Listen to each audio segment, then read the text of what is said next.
네, 이번 시간에는 포교사단 제11대 주안관을 역임하신 향천 방창덕 포교사님께서 포교사의 자세와 역할이라는 제목으로 특강이 있도록 하겠습니다.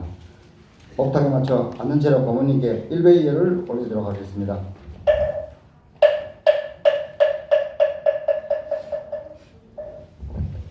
반갑습니다.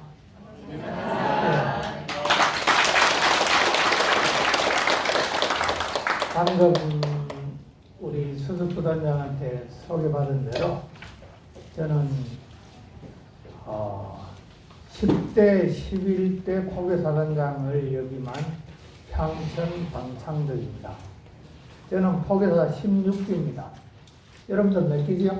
28기 12년 전에 했어요. 상당히 빨리 모든 것을 한 사람 중에 하나입니다.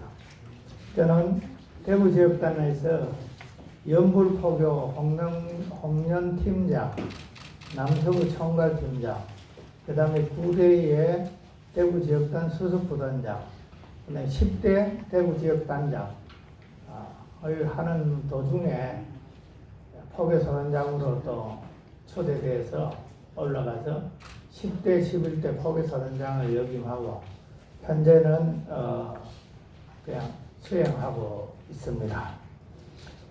오늘 새로이 포교사의 길을 가야 되는 우리 법원님들을 만나보게 된 것을 굉장히 고맙게 생각합니다. 고맙게 생각하고 반가운 마음에서 여러분들과 한 시간 동안에 우리들의 공통 분모에 대해서 한번 생각해 볼까 합니다. 그런 의미에서 잠시 마음을 안정시키기 위해서 입정을 하겠습니다. 가장 편안한 자세로, 가장 편안한 마음가짐을 가지십시오. 대감록에 보면 51칙이 있습니다. 그러니 100칙까지가 있는데 51칙. 그 중에서 한국 하도의 1호죠. 이 먹고. 성철 스님께서는 이것을 알게 되면 부처가 된다고 그랬습니다. 그래서 오늘 우리가 부처되는 흉내 한번 내보겠습니다. 마음도 아니며 물건도 아니며 부처도 아니니 이것이 무엇인고?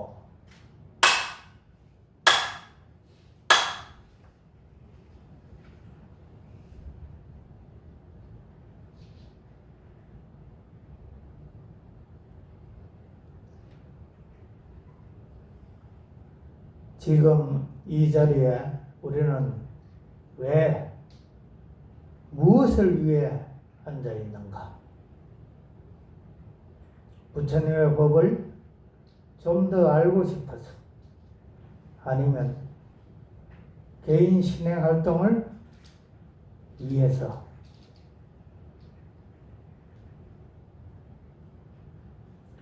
부처님께서는 세 가지의 진리를 말씀하셨습니다. 나는 죽는다. 언제 죽을지 모른다.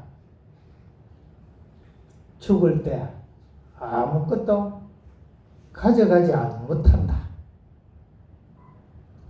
그러면 지금 나는 무엇을 해야 되는가?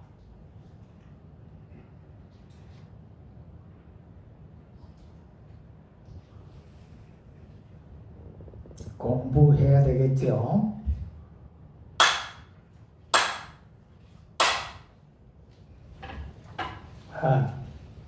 반갑습니다. 오늘 이 시간은 포교사의 자세와 역할을 같이 생각하는 시간입니다. 그러기 이전에 여러분들 서로 알아야 될 부분이기 때문에 그렇습니다. 백년심님, 백년심, 손정옥님, 예, 일어나보십시오. 가장 맏언니입니다, 여러분들. 네, 예, 우리 박수 한번 우리 28기 법원 중에서 세상을 가장 오래 사신 분. 예. 그러니까 물론 도반입니다. 물론 도반이라는 것은 도를 이루기 위한 친구일 뿐이지 그래도 사회 경력은 다르잖아요. 또 한 분 소개할게요. 진현, 광미소님. 광미소. 예, 예. 저기 보십시오. 우리 제일 막내.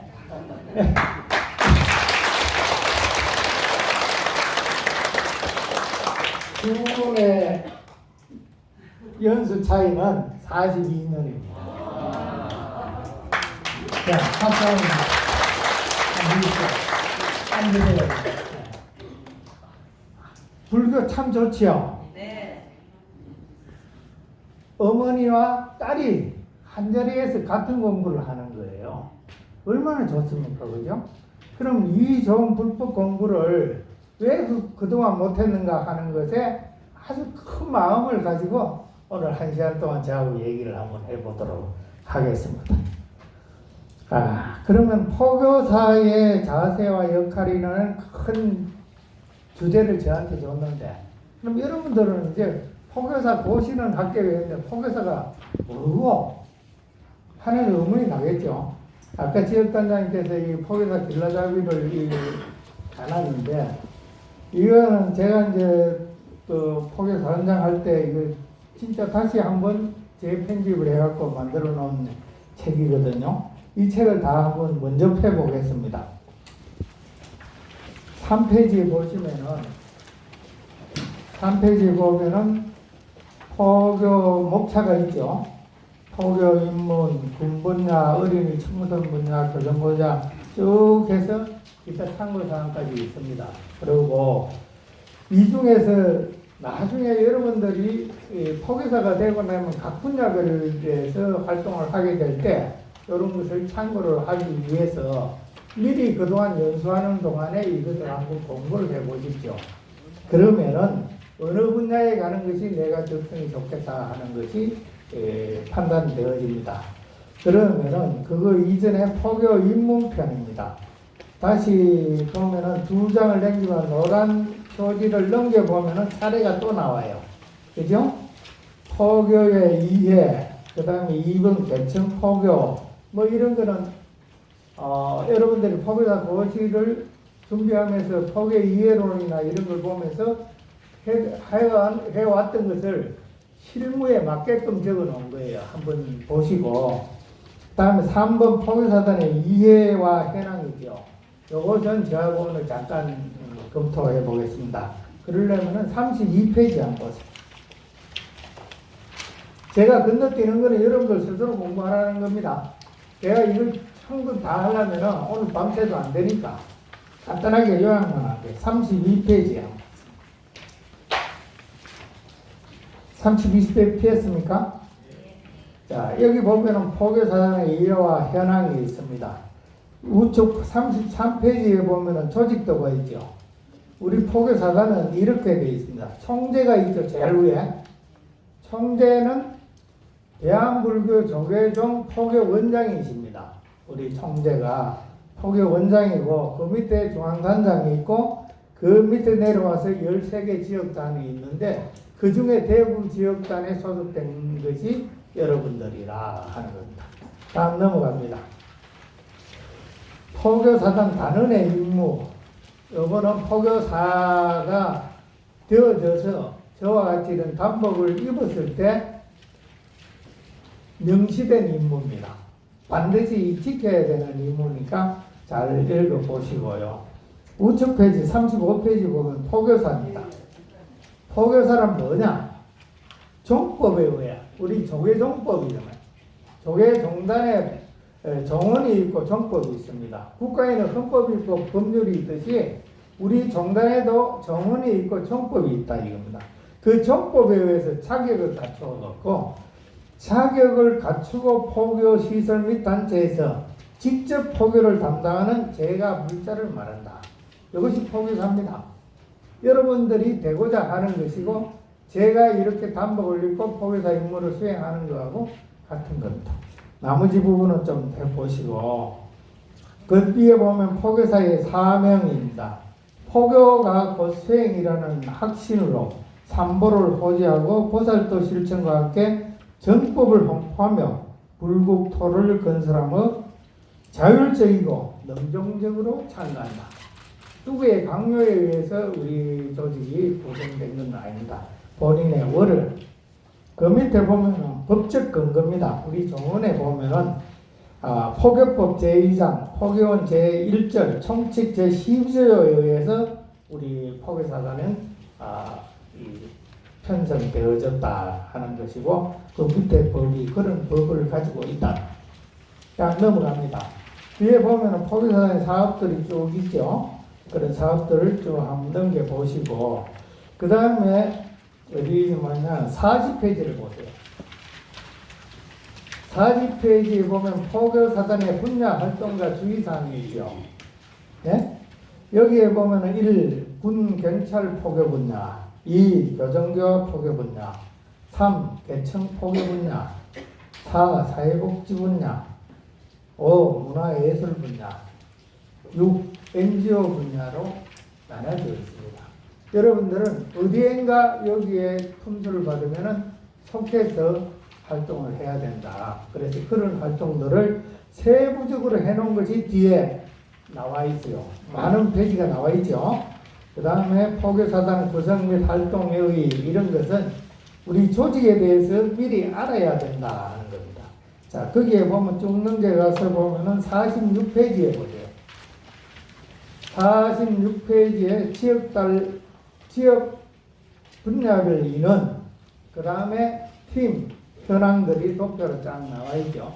이게 포교사단의, 그 다음에 48페이지 보면은 연령별 현황. 서울에는 20대도 있어요. 20대도. 자, 이런 것이 포교사단에 있고, 그 뒤로 보면은 이제 군포교 분야로부터 해서 세부 분야별로 활동 지침이나 인원들, 이런 현황들이 있으니까 여러분들이 집에 가서 이 내용은 잘 숙지를 하시고 포교사 활동을 하시면 될 것입니다. 다음은 지역간 교재 9페이지를 보겠습니다.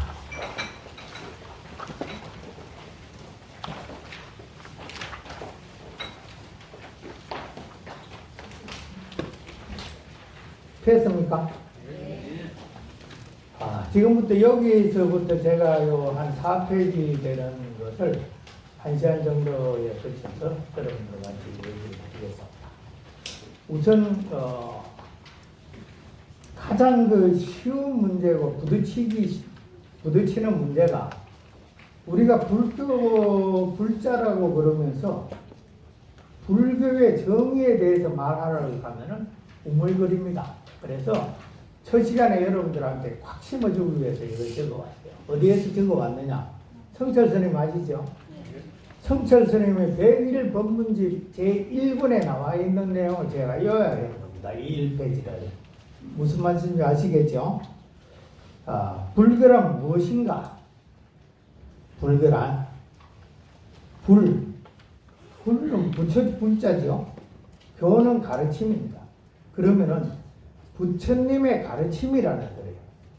그런데 이것을 뭐 부처되는 거 이상하게 자꾸 얘기하는데 딱 꼬집어서 얘기하면은 부처님의 가르침이야. 어느 부처님의 가르침이냐? 우리가 배우는 건 서가모니 부처님의 법을 우리가 배우는 것이 불교라.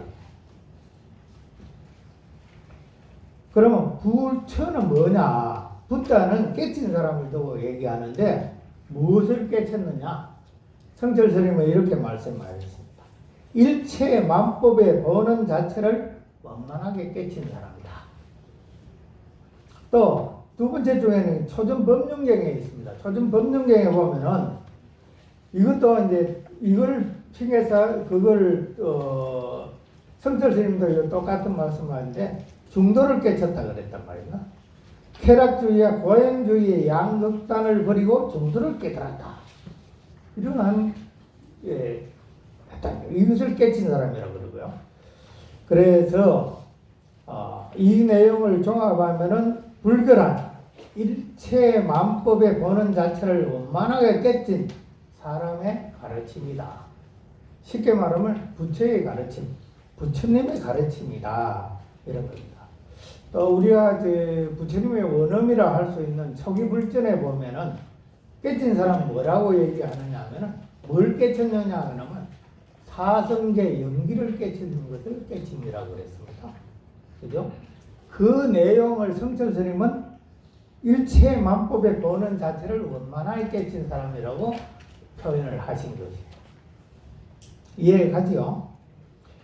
그럼 불교의 출발은 언제부터 있느냐?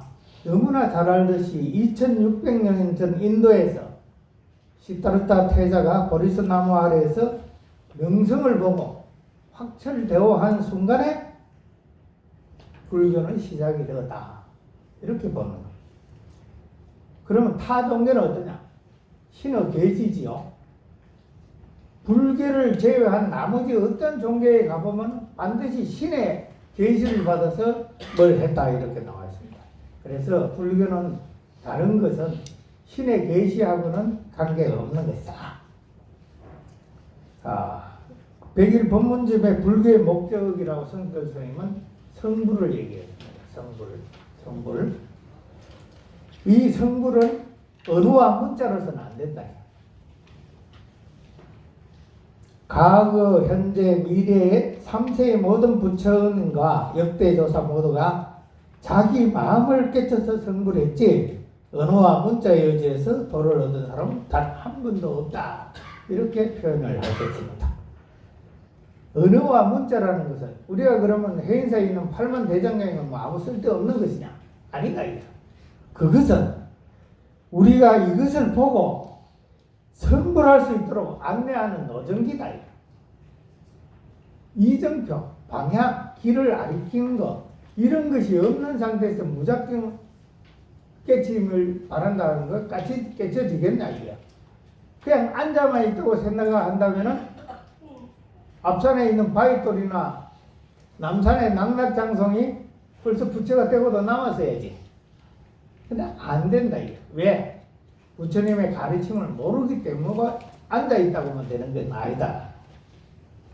다음에 불교는 신행의 종교라고 그래요. 신행이라고 그랬습니다. 신행의 종교. 이건 제가 하는 말입니다. 신행이에요. 신앙과 수행입니다.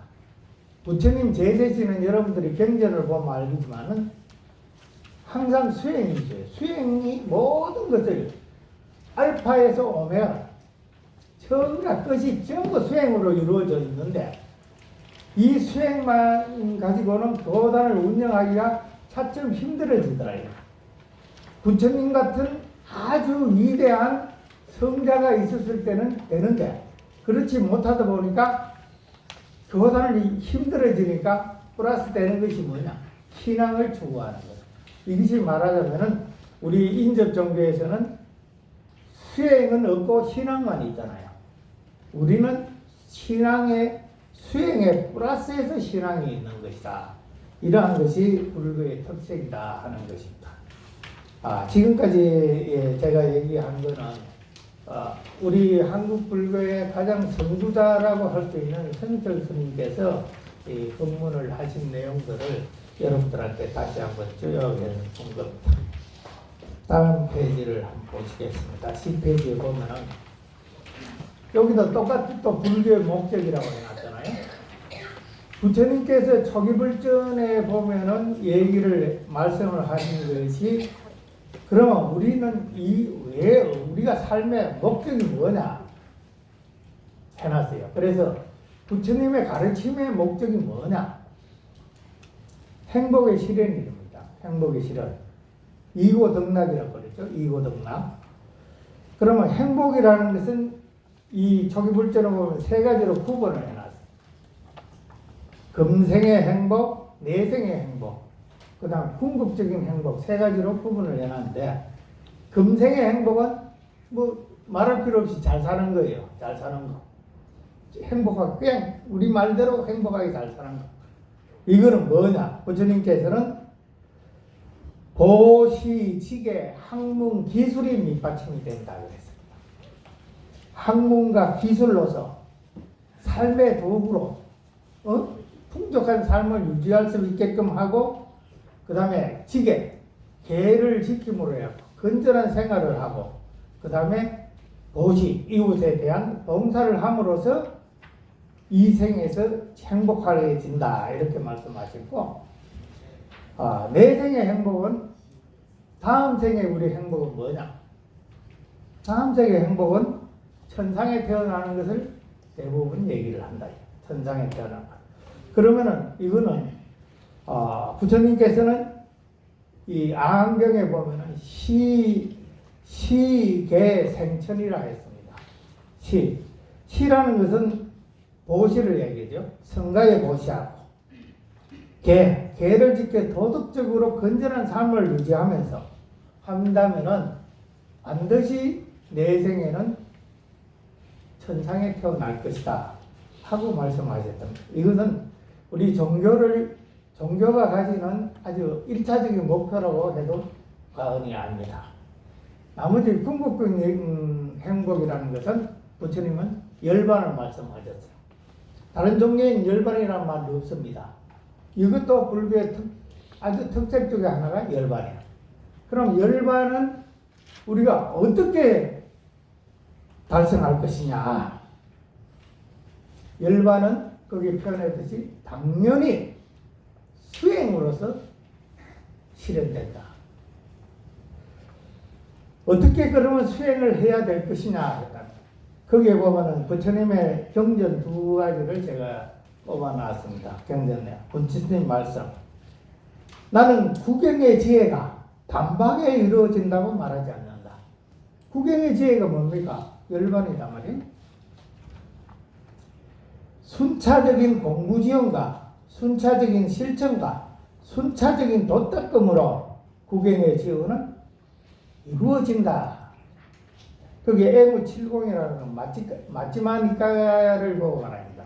우리가 부처님이 열반하고 난 뒤에 1차 결집을 하시죠. 여러분들 부처님 생에 공부하셨잖아요. 부처님이 열반하고 난 뒤에 1차 결집을 하잖아요. 1차 결집을 할 때 누가 경을 암송합니까? 안한존자가 암송하죠. 그래 안한존자가 암송을 한 이 경을 네 사부로 나눴다 하고 5부로 나눴다 그럽니다. 이것을 보면 4부 니까야, 5부 니까야라고 그래요. 이것이 부처님의 원음이 되어 있는 거예요. 이것을 빨리어로 잘 유지가 되어 있는 것을 최근에 우리는 우리 한국에서는 이 빨리어로 되어 있는 4부 니까야를 가져와서 우리 한글로 번역을 해갖고 이제 나와서 교리들이 나오고 있다. 그전에는 우리가 어떻게 했느냐, 한 50년 전까지만 하더라도 뭘 했느냐 하면 아함으로 공부를 했습니다.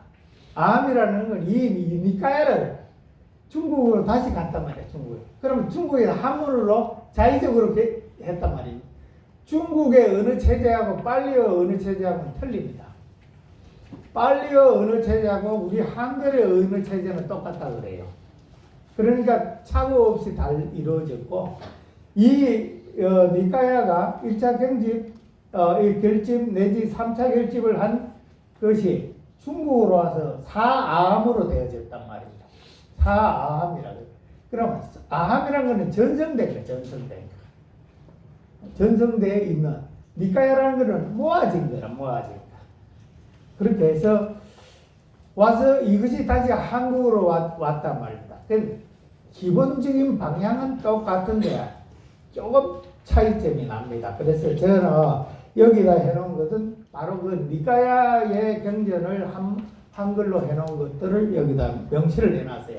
다음 기가 되면은 M이라는 마지막 니까야를 말한 것은 거의 70번째 경입니다. 전체 경이 한 15,000개 정도의 경이 됩니다.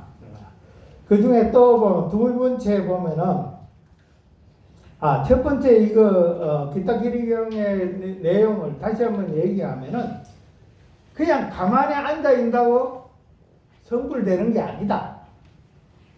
열반을 이루는 게 아니다. 순차적인 공부지원과 순차적인 실천과 순차적인 도닦음이 있어야만이 열반이 이루어진다 그래요. 공부하지 않으면 안 된다는 말씀을 부처님께서 직접 말씀하신 거라요. 그죠?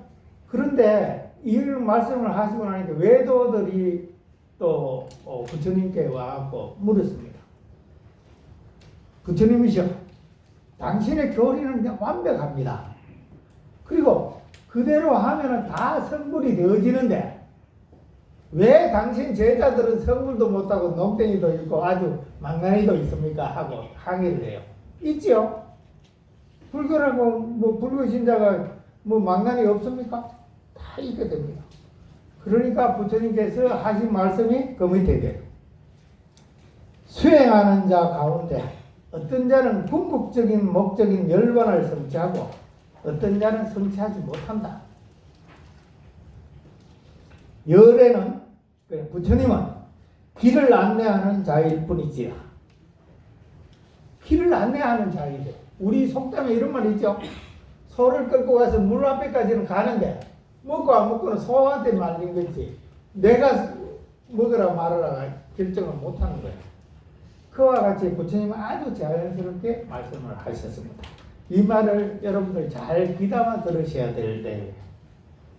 그러면 이 두 가지를 종합해서 분석을 해놓으면 요즘 학자들이 분석을 해놓은 것은 그 다음에 부처님께서 초기경전에 계속 말씀하시는 것이 바로 다음에 2번으로 동그라미 치는 것이 그 말입니다. 교학적인 이해를 바탕으로, 그렇게 부처님의 가르침을 바탕으로 37 보리분법의 수행 방법이 나와 있어요. 이것이 있어야 해탈 열반을 한다. 그래서 여기에 교학이라고 적어놨죠. 통찰지의 토양이라. 그러면 온, 처, 개, 근, 재, 연 적어놨습니다. 다 읽어보시죠. 다 본 거지요. 이 중에 한마디도 안 들어본 거 있습니까? 이것이 84,000 법문이야. 딱 요약하면은 이것이다. 무더기, 감각, 장소, 요소, 기능, 진리, 영기. 그 다음에 이거는 교학이고, 다음에 수행방법 37 보리분법이라고 또 배웠죠, 여러분들? 예? 다 안 배웠습니까? 불교대학이 다 배운 걸 얘기하는 거예요. 그러면 이것이 다야. 여러분들이 불교대학 2년 동안 배우는 것이 부처님 법에 진짜 에피소드 다 배운 거야. 그런데 왜 모르냐? 제목만 봤기 때문에. 제목만 봤다. 제목만 봤지 근해는 모른다. 온이라는 것을 얘기하면서 온이 뭡니까? 온. 우리 보자. 온. 이제 먹었습니다. 그게. 뭐요? 색, 수, 상, 행, 시. 색이 뭐예요? 색이 뭐야? 물질. 그지? 물질이죠. 색. 행색. 다음에 수. 수가 뭡니까? 느낌. 느낌. 즐겁고, 고달프고, 그렇지도 못, 이것도 저것도 아닌 느낌. 다음에 상은 인식이죠, 인식. 그동안 이제 경험 부치들이 내 속에 남아있는 것들. 다음에 행은 심리 현상이에요. 그러면 이 심리 현상은 어떤 것들이냐면은 부처님의 법을 이리 분석을 해놓은 거 보면은 여러분들 82법이라고 아비담마에서 했다는 말 들었죠? 들었으면 안 들었습니까? 잊어먹었죠? 그런데 이것이 그냥 공부를 계속 해야 되겠다 하는 것을 내가 오늘 일깨워주기 위해서 이런 말들을 하는 거야. 여러분들이 모르고 안 배웠다 하는 거 하나도 없어요. 그런데 이것을 더 공부하다 보면 아주 재미난 거야. 부처님께서는 나는 누굽니까? 하는 질문을 가장 많이 받았다 그래요. 가장. 그렇겠죠? 부처님이 있으면 모든 그 사람들이 다른 사람이 와서 부처님 나는 뭡니까 도대체? 내가 누굽니까? 이렇게 질문을 했어요. 그럼 부처님은 항상 하시는 말이 뭐라고 대답했냐? 오온이다. 나는 오온이다. 라고 얘기를 했다. 그럼 오온은 뭐냐? 여러분들 말하는 색수상 행식이다. 이게 색수상. 그럼 색수상인데 내가 여러분들 잘 배웠죠? 나는 뭐냐? 물질과 정신이 만난 거죠. 맹색이지. 맞아요, 안 맞아요? 배웠어요, 안 배웠어? 배웠잖아. 그런데 이렇게는 이해 안 했지요. 그냥 외우기만 외웠지. 시험 보는 데만 썼지. 맹색, 나는 뭐냐? 이 몸뚱이하고, 몸뚱아리, 내 느낌, 인식, 수상, 행, 그런 심리 현상, 늘 심리 현상, 시, 아르마리, 내 아르마리, 이런 것들이다, 이거. 그래서 우리가 하는 말이 색과 수상 행식을 분리를 시키죠. 색은 행색이라고 그러고, 요거는 정신이라고 그러죠. 네 가지로. 요렇게 돼요. 그래서 부처님께서는 나를 오루로 싹싹 분리를 해 놓으면은 거기 나라는 것이 있어요. 몸뚱이가 납니까? 내 느낌이 나예요? 내 인식이 나냐? 없다 이거야. 그래서 무하다. 뭔 말이지? 이해가 이제 갑니까? 내가 이렇게 얘기하는 것은 공부하는 방법, 앞으로 여러분들이 공부를 해야 되는 방법을 제시해 주기 위해서 하는 거예요. 무슨 말인지 알겠죠? 이렇게 하면은 밤새는 줄 모르고 공부하게 돼 있어요. 하시겠어요? 한번 해보세요. 아주 재미있어요. 부처님은 아주 해요. 아까 82법을 얘기했잖아. 82법. 그죠? 우리 아미담라에서는 82법이라고 그랬어요. 그죠? 82법. 그럼 82법이 뭐냐? 뭐가 82냐? 마음 하나. 물질 28개. 응? 마음부수 52개. 그렇게 해서 82법으로 나오는데, 그러면 아까 행이라는 것은 52개의 마음부수, 마음을 따라다니는 그 마음부수 중에 느낌과 인식을 싹 빼본 나머지 50개를 보고 행이라고 해요. 그래서 법이라는 것은 더 이상 분해할 수 없는 것을 또 법이라고 그러잖아. 그죠? 그 법을 공부를 또 해야 되는 거야. 어렵지요? 그런데 여러분들이 접해보지 않은 거 하나도 없어요. 그래서 여러분들이 봤던 거는 아주 큰 덩어리, 큰 태산만 봤다면 이제는 차츰차츰 계곡도 보고 나무도 보고 숲도 보고 이렇게 하는 걸로 불교를 공부를 하시라 하는 뜻에서 이런 말씀을 드리겠습니다. 그 다음에 수행 37 보리분법, 여러분들 다 배웠죠? 오늘 가서 한번 다시 들려보죠. 그리고 내가 어떤 방향을 가지고 어떤 것을 가지고 수행을 해야 될 거다 하는 것도 한번 보고, 그 밑에 구체적인 수행법을 표시하는 키워드는 뭐라고 얘기했느냐 하면은 부처님 말씀이 이런 겁니다. 어떤 것이 최상의 지혜로 닦아야 할 법들인가? 사마타와 이빠사나다. 사마타 이빠사나 여러분들한테 지금 여기서 내가 입을 열고 강의를 하려면은 오늘 저녁에 퇴근 못 한단 말이야. 그죠? 그래서 제목 얘기해 주니까 가서 또 공부를 다시 해야 돼요. 이것이 부처님 법에 가장 가까이 갈 수 있는 것이다. 그러면 불교에 대해서 지금 한 20분 동안 제가 불교에 대해서 얘기했습니다. 불교. 그러면 지금부터는 포교 사단에 대해서 얘기해요. 포교 사단에. 다음 페이지 봅시다. 다음 페이지. 종단의 현실이죠. 종단의 현실. 출가자의 감소라고. 거기 내가 참 표현하기 멋지게 한 것들은 안 했습니다. 내 말 잘 들어야 돼요. 내 말 듣는 것이 더 중요한 겁니다. 거기에 쓰여 있는 거는 제목만 나와 있죠. 내가 잊어먹지 않으려고 제목만 써놓은 것이다. 출가자의 감소라고 그랬어요. 어느 정도의 감소되느냐? 2000년도에 삼위성이 비구가 되고 식차만화가 비구니가 되는 인원이 528명이었습니다. 근데 올 3월 14일 날 발표된 사급 성가고시 결과에는 몇 명이냐? 몇 명일 것 같아요? 95명입니다. 95명. 18%. 삼위성이 비구가 된 거는 60명입니다. 60명. 대한불구 조계종 사찰이 3,000개라는데 60명 스님 돼가지고 뭐 하겠다는 겁니까? 되겠어요? 심각한 문제인데 아직 그 심각성을 아는 사람은 없어요. 위에 사람 몇 사람만 알지 아주 등한시해요. 그냥 턱턱 발표해. 없구나.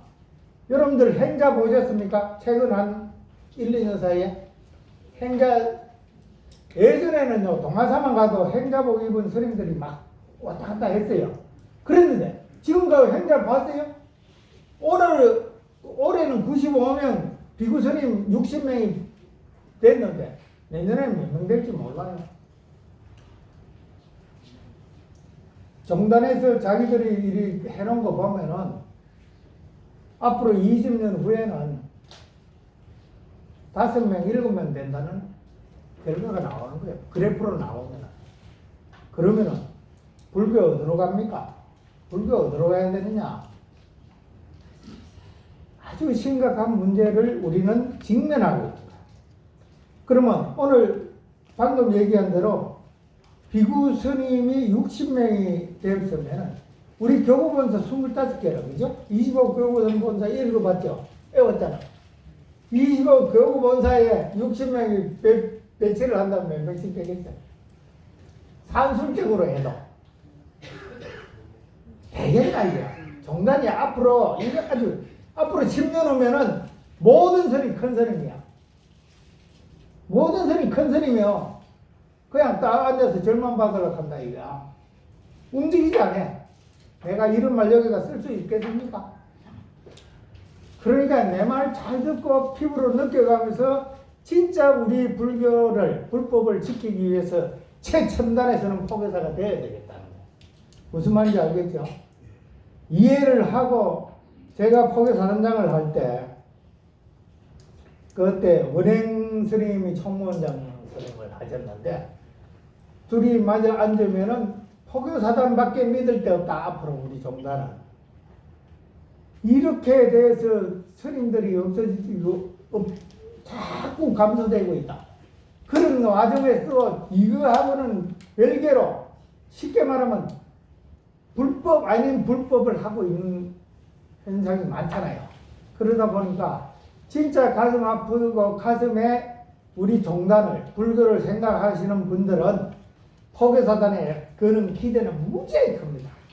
오로지 포교사밖에 없다고 합니다. 그렇게 해서 제가 그때 단장을 하면서 각 지역단에 전부 각 사찰에서 예불 드릴 수 있는 능력을 구비하게끔 교육도 시키고 이런 적도 있습니다.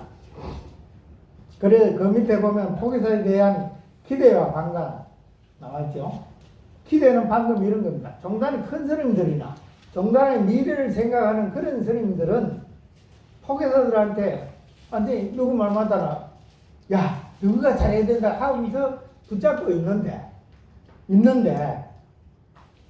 스님이 매우 앞으로는 그 원행스님 말씀을 그대로 여러분들이 전달하면은 앞으로 스님 한 분이 절을 10개 내지 20개를 관리하지 않으면 안 될 상황에 오게 된다. 여러분 예상됩니까? 안 됩니까? 되잖아요. 지금 올해 60명의 비구 스님이 되는데 계속 이렇게 나온다 하더라도 20년 후가 되면 어떻게 되겠어요?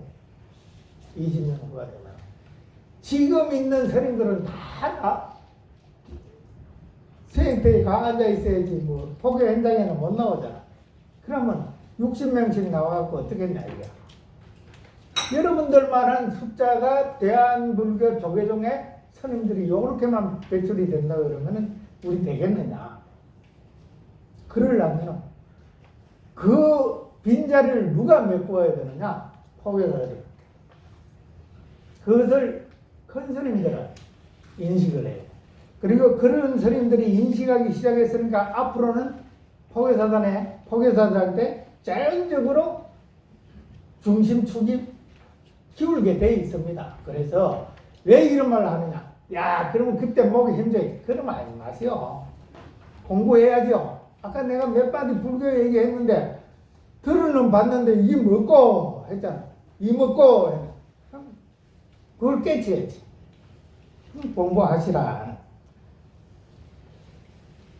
다음에 기대만 그런 줄 알지만은 반감을 가진 사람들도 더 많습니다. 반감을. 왜 그러냐?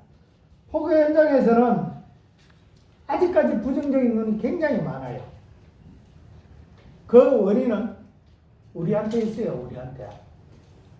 우리가 지금 잘 해오고 있었으면은 언제 뭐 그냥 조금 뭐 한 불교대학에서 한 2년 정도 공부하니까 방금 들어온 삼위성이나 또 금방 분수 받은 그 뭐 스님들하고 뭐 우습게 알고 막 스님을 우습게 알고 또 저끼리 막 모여가지고 스님한테 대들고 뭐 최근에도 우리 주위에도 있었잖아요. 기억납니까? 기억 왜 안 나요? 다 알지. 저 우리 포교사들 다 알지요? 에? 그것이 우리의 갈 길을 다 막아놓고 우리가 갈 길이 막혀버리면은 그 다음에 어떻게 돼? 불교가 망합니다. 포교사단이 망하면 불교 망해요. 공멸의 길이야. 공멸의 길. 그래서 서로 종교하고 이렇게 해요. 삼류 정치가들 하는 거 따라하지 마십시오. 나는 제일 마음에 안 드는 것이 뭐 조금 포교사 한다고 봉사하고 본 마음으로 온 거는 어느새 잊어버리고 그냥 몇몇이 파당 지어가지고 그냥 막 삼류 정치가들 내세우는 거 그런 거 내세우고 있는 거 보면은 참 한심해요. 그 업을 어떻게 치를 거야? 불교 공부를 했던 사람이 그런 걸 수 있느냐 이게? 그 다 엎지는 거 아니? 짝이에요. 우리. 겉은 좋아하면서 좋아하는 거 하면서 속으로는 눈에 가시처럼 보는 사람 많아요. 왜? 뭐 여러분들이 어떻게 생각할지 모르지만은 저 여기 수행하고 다니고 저는 뭐 스님들도 뭐 우리 종단의 선종이지만은 저는 동안거도 해보고 하안거도 해봤어요. 명성지도사고 교육도 한번 받아봤고 연물포교 팀장 한다면서 조계종의 의뢰위원장한테 가서 연물도 배워봤고 또 그것도 불만족스러워갖고 우리 영굴의 원율루라 하는 범패도 배워봤고 했어요. 그럼 마주 앉아 얘기를 하면은 결코 안 져요. 이기고 지는 걸 따지기 이전에 결로 서로 얘기를 하고 그런데 그거 싫어하더라고. 무조건 나는 몰라야 돼. 그런 사람들이 있단 말이에요. 그것을 감안을 하셔야 돼요. 여러분들이 이것을 감안을 하지 않으면은 그만 신심의 상처를 받아갖고 그만두게 된단 말이에요. 많은 선배들이 여기 200을 못 넘고 그냥 중도 포기를 한다. 무슨 말씀, 제가 무슨 말씀인지 잘 이해를 하셔야 돼요. 그냥 나는 부처님 법만 보겠다. 나는 부처님 법만 보겠다. 이렇게 생각을 해야 되지. 왜 자꾸 옆에서 봅니까? 똑같은 수행자의 입장이야. 여러분들이나 나나 똑같은 수행자의 입장에서 봐. 자, 그러면 이러한 것이 우리의 주변이야. 아직 포교사 자세 말 한마디도 안 나왔죠? 불교 얘기했습니다. 우리가 공부를 해야 될 방법 얘기했어요. 그 다음에 우리 주의를 얘기했습니다. 우리 주변을. 자, 그러면은 우리는 어떻게 해야 되겠느냐? 우리는 지금 어떻게 해야 되느냐? 첫 번째로 스님들의 밝은 모습만 봐라. 여러분들 신문 보면 무엇이 어디 노름을 했니, 무엇이 어쩌니 별거 다 나왔죠. 그거 보지 마란 말이야. 아, 어느 단체 저기 일본사 안에 일어나는 일이구나 하고 넘겨. 그거 알아가지고 여러분들의 진행에 도움되는 거 하나도 없어요. 무슨 말씀인지 알겠죠? 밝은 모습. 아, 어느 스님이 수행을 했는데 막 크더라. 그것만 보라. 그것만 봐야 돼. 그것이 나한테 도움이야. 내 마음에 꼭 맞는 선지식이 있을 것 같습니까? 그러한 선지식을 만나면은 이 생부터 몇 생에 거쳐서 수행해야 돼. 그러면 올바른 선지식 만나게 돼. 오늘 저렇게 하는 것은 저것도 나한테 교육시키 주기 위한 역행도살이 있나. 그래서 내가 오늘도 또 한 가닥 수행의 도가 깊어졌구나. 이렇게 생각하시라고. 무슨 말씀인지 알겠죠? 밝은 모습만 봐라. 어찌되었든 2600년 전에 있던 서가모니 부처님의 정법은 우리에게 지금 알려줄 수 있게끔 만들어 놓은 사람이 누굽니까? 제가자요? 출가자잖아요. 출가자야. 출가자들이 지금까지 2600년에 우리 부처님의 정법을 지금까지 나한테까지 불러온 것이지 누가 해줬나 이게야. 그러니까 무시하지 말아야. 근데 저는 그런 거 봤습니다. 저기 동국대학교 가갖고 불교학 공부를 했니 어쩌니까 간 사람들이 참 진짜 수행이 잘 됐어야 되는데 그런 제가들하고 만나 얘기하면은 맨날 스님 욕만 해. 뭔 말인지 알으세요? 그러면 안 된다는 거야. 그러면 왜 그러냐 이거. 그거는 지혜가 발달된 것이 아니고 부처님은 지혜를 얘기한 거예요. 지식을 얘기한 거 아니다. 지혜가 발달된 거 아니고 지식만 쓸데없는 지식만 늘어놓은 거야. 쓸데없는 지식. 고스톱 바르는 방법도 지식이라고 볼 수 있어요. 그 사람들은. 남을 헐뜯는 것도 지식이라. 그렇게 생각하면 안 돼. 무슨 말인지 알겠죠? 아주 맹쾌한 지혜를 개발할 수 있도록 이렇게 해야 된다. 그래서 배울 것만 배우라. 다른 사람들한테. 배울 것만 배우고 딴 거는 신경 쓰지 마. 빗병도 하지 말아라. 여러분들은 더 못한다. 나는 더 못한다. 그러니까 나는 저 사람한테 배울 것만 딱 배우고 딴 거는 잘하든 못하든 지금 지업이다 하고 하시라. 무슨 말인지 이해 갑니까? 예. 다음에 아까도 얘기했지만은 스님들의 우리 종단의 현실을 보면은 이제 차츰차츰 스님 한 분에 소개자들이 몇 분이 도와주지 않으면은 절이 운영이 안 됩니다. 그리고 스님들은 수행을 해야 돼요. 수행을 해서 높은 법문을 우리 중생들한테 펴줘야 되는데 그거 할 시간이 없어요. 절 하나에 스님 하나 맡아갖고 새벽 정성부터 시작했고 도랑석 정성부터 시작했고 그거 하고 나오고 지치는데 주간 그릇 먹고는 또 있으면 사시 해버려야지. 또 와서 울타리 보강해야지. 저녁에 또 해야지. 언제 공부합니까? 그 공부할 수 있게끔 해주려면 우리가 그 빈자리를 메꿔줘야 돼. 무슨 말인지 알겠죠? 그러하게 뭐도 몰라 이렇게 하지 말고 그렇게 공부하고 수행할 수 있게끔 우리가 도와줘야 된다. 그래서 나번에 스님들의 빈자리를 채워줄 수 있는 능력을 구매하자. 공부하고 수행해요. 공부하고 법회 지도와 봉사를 겸하는 능력 있는 포교사가 되어야 되겠다.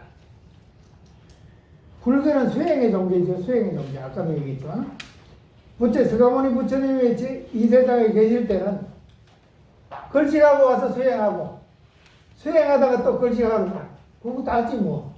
다른 거 있었어요? 경제를 보면 다른 거 있느냐고. 없잖아. 그거다. 그래도 대중은 구름같이 몰렸다 이게. 수행을 잘하는. 최근에도 어느 스님이 아주 법력 높은 스님이 있고 수행을 잘한다 그러면은 거기에 구름같이 분자들이 모여요. 그렇지. 영업사원이 영업하듯이 포교한 적은 없다 이거야. 불교는 아직까지. 영업사원이 어디 가서 영업하듯이 포교해갖고는 그것이 되겠느냐. 내가 올곧게 수행을 함으로 했고 대중을 모아야 되는 거야. 그것이 올바른 불교가 아니겠느냐 이런 생각을 하고 있습니다. 포교사가 뭐 한다고 하면 포교사가 뭐 해. 딱 듣고 아시겠어요? 그리고 속으로 부처님 공부를 내가 한다. 오늘 또 이 역행보살이 나를 시수행에 도와줬다. 이렇게만 생각하시면 돼요. 다음은 다음 훌륭한 조연이 되라 그랬죠. 조연. 이 대부분의 우리 사람들이 뭘 이리 해놓으면은 갑자기 주연하려 그래. 갑자기 주연하려 그래. 여러분들 주연 대표로 이어 단장은 뭐 하나? 그죠? 뭔 말인지 알겠죠? 원래 이름 없는 무명 배우부터 차츰차츰 조연하고 그 다음에 주연하는 거야. 조연을 잘한 사람이 주연 배우 잘해. 맞죠? 여러분들 그렇잖아요. 지금 보면 어느 날 갑자기 하늘에 뚝 떨어지는 사람은 그만큼 수행을 했느냐 전생에. 수억급 생을 수행을 했던 우리 서가모니 부처님 정도 됐으면 몰라.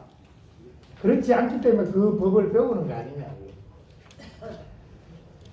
또 포교사들의 특징은 우리 일반 사회 같으면은 어떤 이익 집단인 것 같으면은 이익을 내거나 뭐 어떤 목표가 있잖아, 그죠? 우리는 뭡니까? 우리는 우리 수행이야. 아까 얘기했잖아요. 수행이 곧 포교, 포교가 곧 수행. 이 말의 뜻을 잘 알아야 돼요. 그거 가지고 자꾸 뭐 누구 말 맞다 나 맛도 모르는 사람이 말하는 거 듣지 말고 여러분들은 그 맛을 알아라. 그래서 포교자들은 어떤 이익 집단 차이가 안 나. 작은 이익이나 뭐 이런데 얽매이지 않는다. 묵묵히 정해진 규준과 전통에 따라요. 부처님은요, 전통에 대해 잘 모르는 사람이 자기가 자꾸 때리는 게 부처님이 뭐라고 말씀했냐면은 장님 줄서기 한다 그랬어요. 장님이 앞에 안 보이는 분들이잖아. 줄이 있어요. 여기 잡으시오, 여기 잡으시오 했어요. 그런데 그 장님이 앞사람을 압니까? 앞사람이 남자인지 여자인지 알겠느냐고. 뒷사람이 누군지 알아요. 아무것도 모르고 지 혼자 떠들어대는 거예요. 그게 장님 줄석이라 그래요.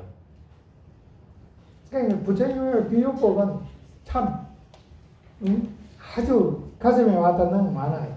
그래서 묵묵히 정해진 규정과 전통에 따라서 하다 보면은 결국엔 자기의 그 수행력이 나타나게 된다. 이건 뭐라고 그럽니까? 우리말로 낭중지추라 그러죠. 주머니 속에 송곳.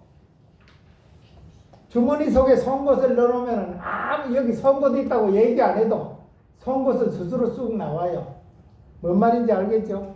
여러분들은 그런 식의 수행자가 되어야 된다. 다시 한번 얘기하면 조연 열심히 하셔야 돼요. 조연 열심히 해야 되지. 뭐 금방 이거 됐다고 포교사 고시 1차 여기 아는 사람이 어디 있어요? 여기 포교사 고시 1차 아는 사람이 있다고 생각합니까? 그런데 이거 착각하고 자기 혼자만 했는 줄 알고 그냥 갑자기 주연하려고 그랬다. 그냥 많이 본다고요. 절대 조연에 충실하라. 그러면 되는 거예요. 마찬가지예요. 우리 포교사들은 하다가도 마찬가지죠. 조연, 자기의 이치에서 그 조연을 충실히 하다 보면 차츰차츰해. 저 16기인데요. 4년 전에 포교사 선장했습니다. 뭔 말인지 아시겠어요? 예? 밤낮으로 했어요. 제가 연불 포교팀장을 하면서 1년에 102번을 연불을 했습니다. 장애연불 봉사를. 이해합니까? 그러니까 자동적으로 되더라 이거야. 지 할 일 하나도 안 하고. 그런데 어떤 후배 하나는 1년 내에 한 번도 안 나오고 난데 나는 한글로 해주십시오. 그래, 내가 안 된다 그랬지. 그랬는데 5년 동안 담배를 안 내고 포교사 그만두더라고. 그럼 다른 데 가고 뭐 하고 있어요. 그럼 그건 처음부터 그거 가서 했어야지. 포교사는 포교사의 길이 있는 겁니다. 그죠? 그걸 다시 한번 얘기합니다. 다음에 제적사찰의 봉사해라. 제적사찰. 제적사찰이 무너지면 불교 무너집니다. 그 마지막 보루예요. 마지막 보루. 그죠? 불교의 미래가 달린 문제야. 그 제적바찰에 어떻게든지 제적자들이 문 안 닫게끔 해줘요. 지금 문 닫는 절들이 하나씩 하나씩 생겨집니다. 그래서 여러분들 포교사가 있는 절은 절대 문이 안 닫는다 하는 것을 가르쳐줘요. 아시겠죠? 조계종에 3,000여 개의 절이 있다고 합니다. 그 절은 차츰차츰 스님들이 없는 절들이 돼요. 거기에 나가서 그 절을 관리할 수 있는 능력을 여러분들이 수행하고 공부하지 않으면 갑자기 그 일은 기회가 와도 못하는 거예요. 지금부터 공부하십시오. 마법입니다. 혼자서 가라. 수행자는 혼자서 가는 거예요. 파당 짓지 말라 그러는 거예요. 파당 짓지 말라. 부처님 말씀입니다. 아난에게. 아난이 어느 날 부처님께 물었습니다. 부처님이시여, 도반이 도를 이루는데 한 절반은 차지하는 것 같습니다. 이랬다. 그리고 부처님이 뭐라고 그랬습니까? 아니다, 아나나. 그가 도를 이루는 데는 도반이 100%다. 도반이 전체가 그랬어요. 혼자 가는 것보다 둘이 가는 거예요. 옆에 있는 분 한번 돌아보시죠. 이 돌아보는 이 도반이 바로 여러분들 도를 이루는데 가장 중요한 사람입니다. 그런데 또 한 가지 그 뒤에 걸 보세요. 정반대의 말씀을 하셨죠. 우리가 상황에 따라서 잘 알아들어야 된다는 거예요. 꼬삼비 분쟁이라고 알죠? 꼬삼비 분쟁이 뭡니까? 뭐 개를 지키는 장로하고 교법을 전하는 장로하고 둘이 화장실 물 때문에 싸운 그 사건 아닙니까?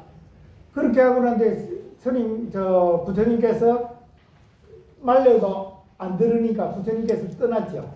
떠나고 숲속에 있었단 말입니다. 그 다음에 아나님이 도저히 이제 그러다 보니까 이 도시도 안 들어오고 이러니까 종단이 자기들이 그 운영을 할 수 없으니까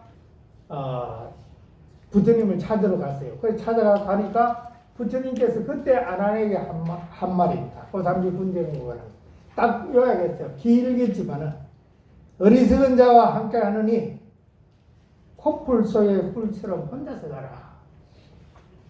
그렇게 하죠. 어리석은 자와 함께 하지 말라는 소리입니다. 어리석은 자와.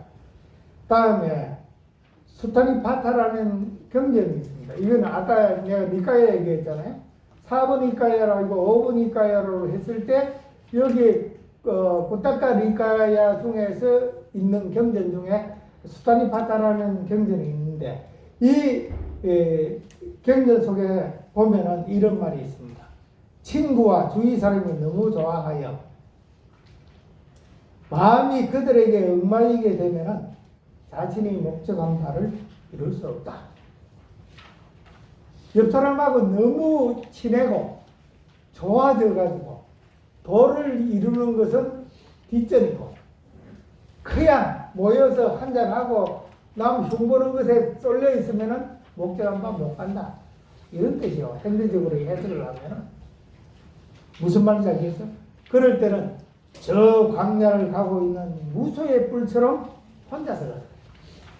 결론적으로 말하면은 모임 만들고 뭐 여기 이제 새로 모이니까 틀림없이 여기 사람들 3명만 모이면 개하죠. 응? 3명만 모이면 개한다. 야, 우리는 같은 불교대학이니까. 아, 우리는 같은 동이니까. 아, 서부 모여봐. 뭐 달서구 모여. 뭐 이따위 해가지고 모이는 거 좋다 이거. 좋지만은 모여서 뭐 해야 되느냐? 술 먹고 나면 험담하지 말고 수행하래. 수행. 그죠? 수행하는 모임이 안 되면 안 돼. 술 먹는 모임 내가 수없이 봤는데 다 부서졌어. 술 먹는 모임 다 부서졌어. 수행하는 거. 내가 한 가지 모임을 얘기해 줄까요? 제가 몇 기라고 그랬습니까? 16기요. 12년 차죠. 12년. 근데 당시 12년밖에 안 됐는데 어떻게 4년 전에 거기 사장을 했냐. 그리 되더라고.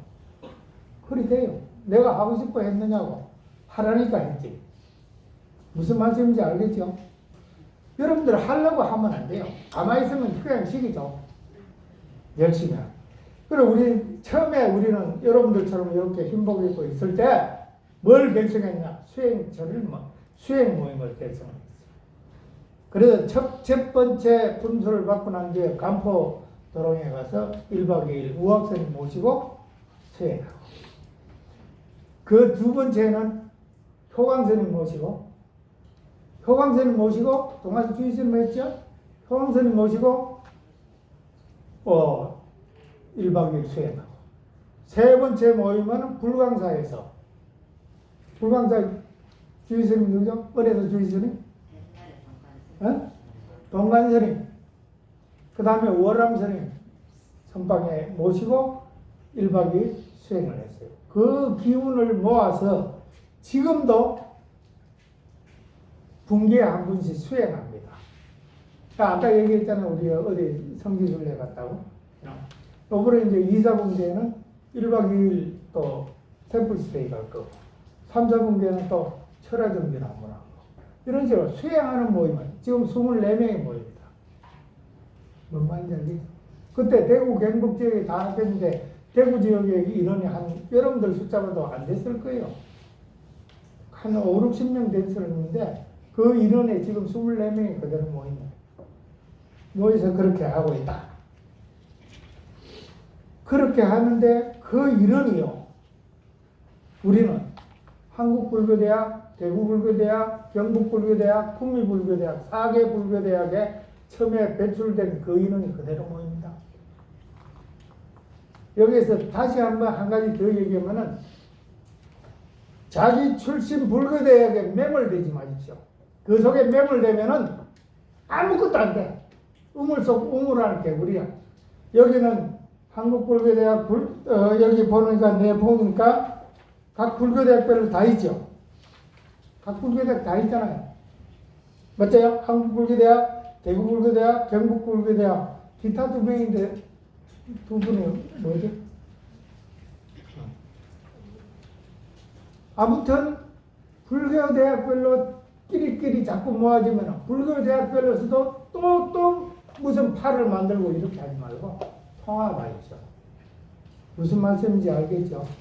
오늘 아마 여러분들 뭐 기장도 선전하고, 기장 선전하면 오늘도 그러면 이렇게 하면은 그분을 중심으로 해갖고 여러분들 기수별로 전체가 공평하게, 아까 여기 73살 자신 그 어르신하고 31살 먹은 우리 막둥이하고 그 같이 어울려서 수행하는 것이 가장 좋은 거예요. 그죠? 제 말 이해가 충분하시죠? 그래야만이 불교가 미래가 있습니다. 그냥 우리는 우리끼리 하면은 자꾸 나눠져서 나중에 다 부르세요. 없어져요. 자, 마지막 장이 나왔습니다. 중도 포기자, 많은 사람이 도중한다 합니다. 불교 포기자들. 사회적 경험과 현실의 차이 뭡니까? 선업의 개념에 혼동되는 거야. 여기 우리 그 어르신도 있고 저기 젊은이도 있고 이런데 선배들도 안 그렇게 했냐고.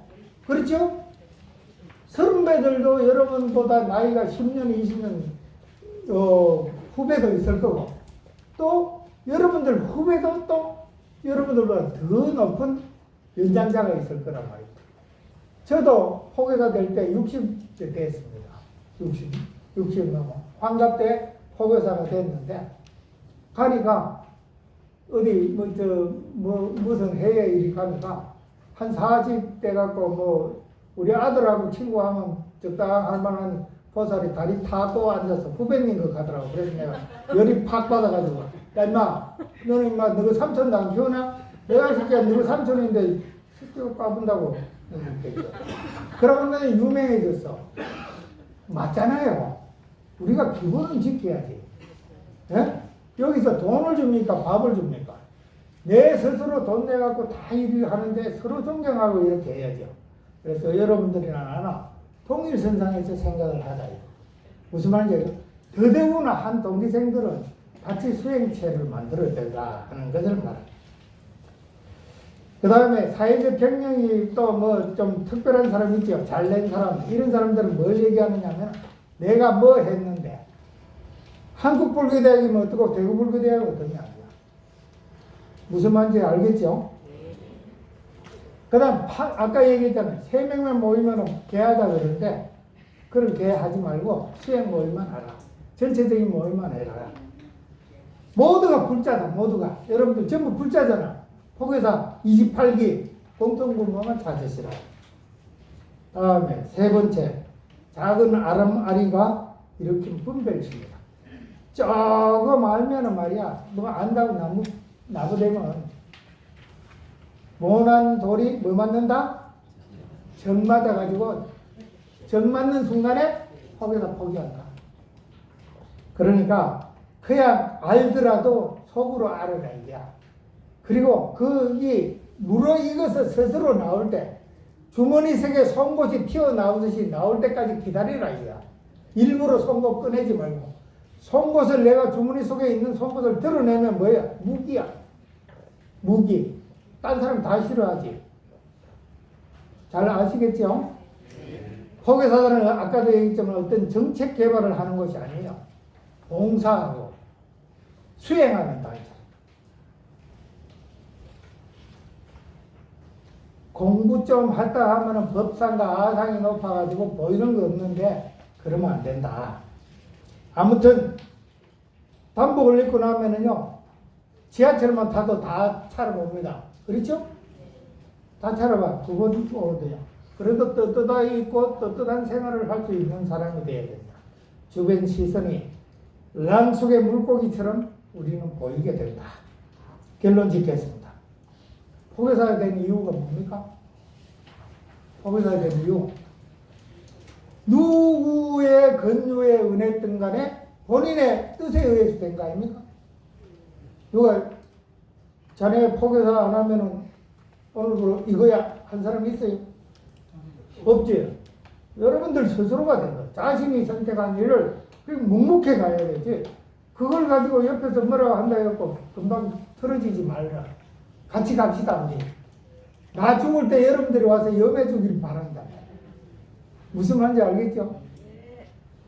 그리고 포교사의 길은 그거 안 써놨죠?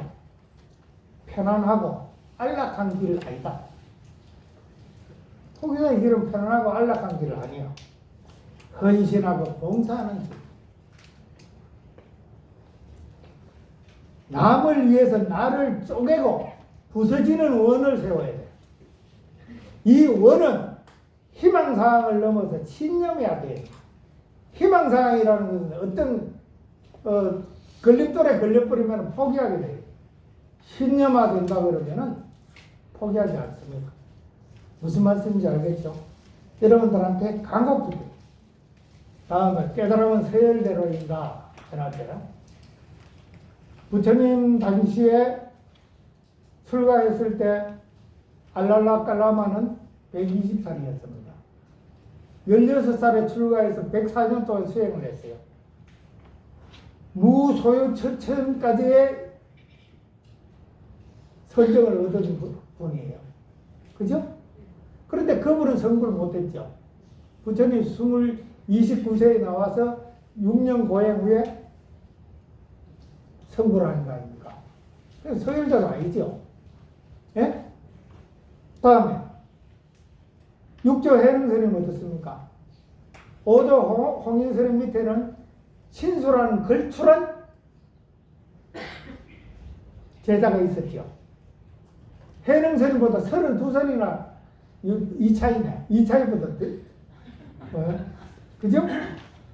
32살이나 차이 나는데 육조 해능스님이 품서도 받지 않고 그렇게 품서 우리말하면 품서도 받지 않는 행자의 신분에서 법을 받았다. 잘 하셔야 돼요. 그만큼 수행력이 깊어져야 돼요. 그 다음 또 하나 있어요. 유마거사 여러분들 잘 알죠? 부처님이 10대 제자가 감히 근접을 못했죠. 감히 근접을 못한 유마거사는 출가를 한 사람이 아니고 제가자였다. 우리는 출가자 안 돼. 유마거사를 생각하면 됩니다. 무슨 말인지 알겠죠? 그래서 해놓으려고 합니다. 마지막 마침표 찍겠습니다. 뉴스 앵커가 그러대요 좀. 지혜가 뛰어난 불자로서 오늘도 그럭저럭 내일도 그럭저럭 타성에 젖어서 살아야 되겠느냐. 여러분들 그거 써놨죠? 읽어보세요. 100년을 물에 담가놓은 돌처럼 있으면은 100년이 지나면 그 돌이 성불 할까요? 그 돌은 돌이다. 그렇게 담가놓은 돌은 돌이 뿐이다. 돌이 되지 않으려면 수행해야지. 부처님의 가르침에 의지해 수행에 전념하라. 대문이 그 힘을 돌적이에 의지하듯이 돌적이에 있어야 이 대문이 문이 왔다 갔다 하자. 이것이 없다 그러면 문은 문대로 문틀은 문틀대로 들어요. 자, 진짜로 마침표 찍습니다. 종단의 미래, 불교의 미래를 생각하는 포교사, 수행하는 포교사가 됩시다. 우리 포교사단의 이념 바로 포교가 수행이 곧 포교입니다. 자, 오늘 강의 마치겠습니다. 좋은 말씀을 해주신 황천 공무님께 안일치로 1배예를 올리도록 하겠습니다. 다시 한번 멋진 강의를 해주신 황천 공무님께 큰 박수 부탁드리겠습니다. 감사합니다.